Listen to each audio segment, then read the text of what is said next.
In Geometry 7-1, we're dealing with proportions. So in this case, basically ratios and proportions, and we're going to learn cross multiplication, which you've probably seen before, but we're going to go over it. So this section shouldn't be too difficult. But let's review a little bit. A ratio is basically a comparison of two quantities using division. So a fraction basically is a ratio, like how many pizzas did you eat compared to how many you had total, okay? Or what was your score compared to what was the total score, total possible score of the test.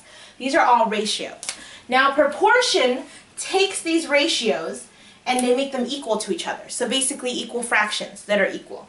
So 1/3, if I multiply both top and bottom by 2, right, I get 1/6. This is then a proportion, okay? So an example of a proportion is 2/3 and 6/9. Okay, I multiply both top and bottom by 3, so they're in fact equal proportions. So two equal ratios, if I multiply the extremes, so basically cross multiply, these are my extremes in purple and these are my means. If I multiply them together, they should be equal, and that's how I know that the proportion is equal. In cross multiplication, one of these will be missing, or there'll be an equation. But you do the same thing, cross multiply in order to get the answer. So go ahead and write this down, do your vocabulary, and we're going to go into one example problem. Two, actually.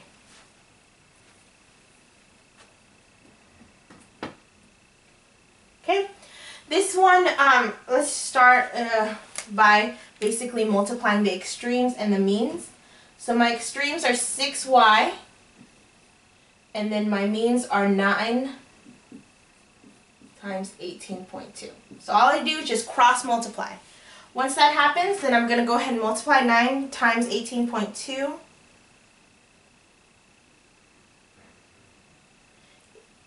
Is 163.8.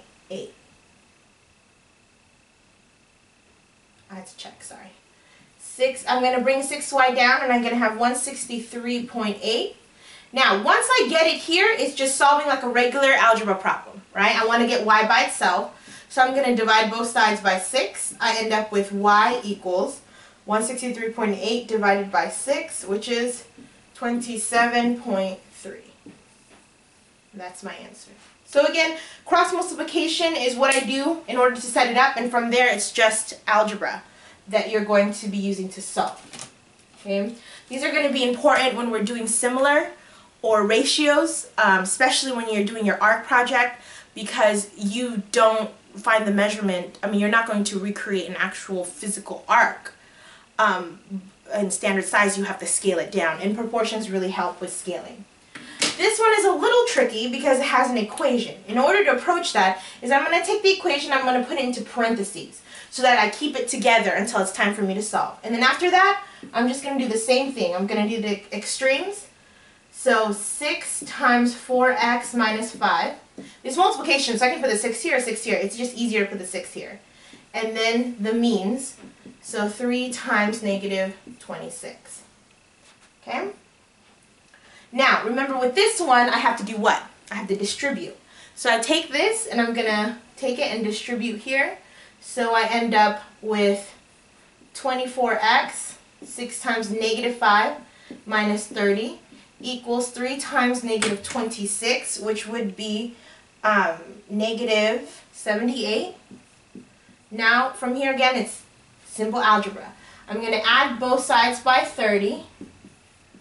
Okay, I end up with 24x equals, 48, that should be given. And then I'm going to divide both sides by 24. This crosses out and I end up with x equals 2. Right, so the only difference between the two is to make sure that if you have an equation, you put parentheses around it so that you can distribute and multiply out and get the correct answer. So go ahead and write this down. Try page 383, number 4 and 6, and I will see you in class.